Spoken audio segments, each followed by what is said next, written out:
Hybrid ধনে পাতা না, যাই হোক এটাকে ধনিয়া পাতাই বলে, হাইব্রিড ধনে পাতা।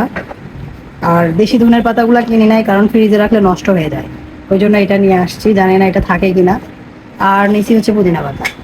পুদিনা পাতাগুলো যদি এইভাবে ফ্রিজে রেখে দেই, এই যে ডাটা সহ, তাহলেও পচে যায়, মানে বেশি দিন ধরে খেতেই পারি না। এই জন্য ভাবলাম যে এইভাবে পাতাগুলা শুধু নিয়ে নিয়ে রাখি। তো এভাবে রাখলেও আসলে থাকবে কিনা, এভাবে রাখলেও আসলে থাকবে কিনা জানি না। তো আসলে এগুলো আসলে সংরক্ষণ করার বুদ্ধি কি, উপায় কি আমি জানি না। এই পাতাটা নিয়ে আসলাম, এই যে এইগুলোর মধ্যে দুনিয়ার কাদা, এছাড়াও হচ্ছে এগুলার পাতার ভিতরেও হচ্ছে অনেক ময়লা। এভাবেই রেখে দিব না ধুয়ে রেখে দিব, ধুয়ে রেখে যদি আরও পচে যায়, বুঝতে পারতেছি না আসলে কিভাবে। অন্তত 7টা দিন যদি ফ্রিজে রেখে খাওয়া যেত, খাওয়া যায় না, পচে যায়। এই যেগুলো দেখতেছে না, এভাবে রেখে দিলে একদম পচে যাবে, এই বাকি পাতা সহ পচে যাবে। শুধু কিনে আনি, রেখে দেয় আর ফালাই দিই, খাই হয়তো বা যদি একদম 100 গ্রাম নিয়ে আসি হয়তো 25 গ্রাম খাওয়া পড়ে, আর বাদ বাকি সব পচে যায়, ফেলে দিই।